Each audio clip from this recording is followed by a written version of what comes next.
এই দেখো আজকে আবার আমার একটা ফ্লিপকার্ট থেকে মাল এসছে। তো কি আছে এতে, রান্নাঘরে দাঁড়িয়ে খুলছি, মানে আমার রান্নাঘরের জিনিসই আছে।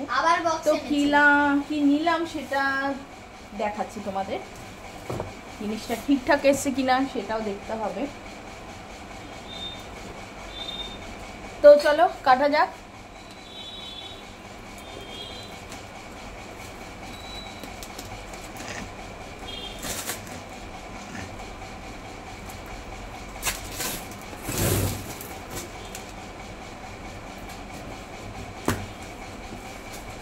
মানে আমি তো ঠিকই ধরি। এই দেখো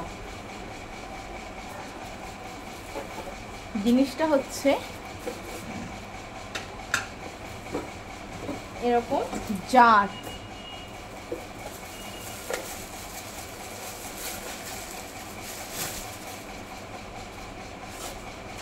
এগুলো হচ্ছে মশলার জার। জারগুলো একটু নোংরা হয়ে রয়েছে।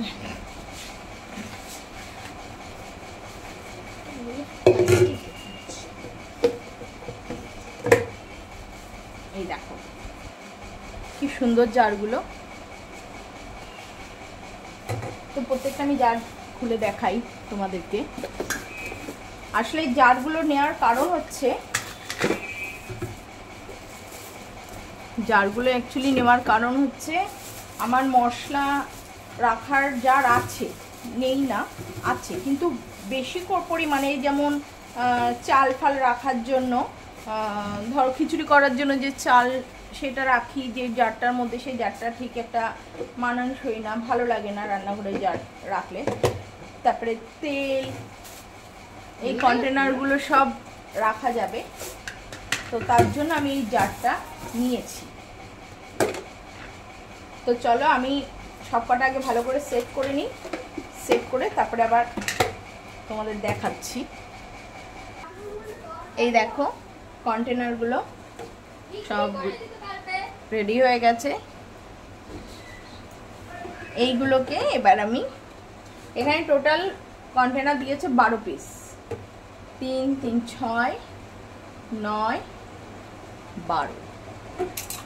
তো 12 পিসের কন্টেনার খুব অল্পর মধ্যে পেয়ে গেছি। আর কন্টেনারগুলো খুব ভালো মজবুত আছে।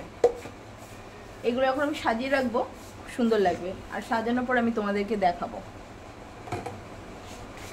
তো তোমাদের যদি এরকম কন্টেনার পছন্দ হয়ে থাকে তাহলে তোমরা অর্ডার দিতে পারো ফ্লিপকার্ট থেকে।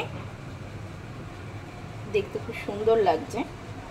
আর এর মধ্যে মশলা রেখে যখন আমি এগুলোকে সাজিয়ে রাখবো তখন আরো সুন্দর লাগবে।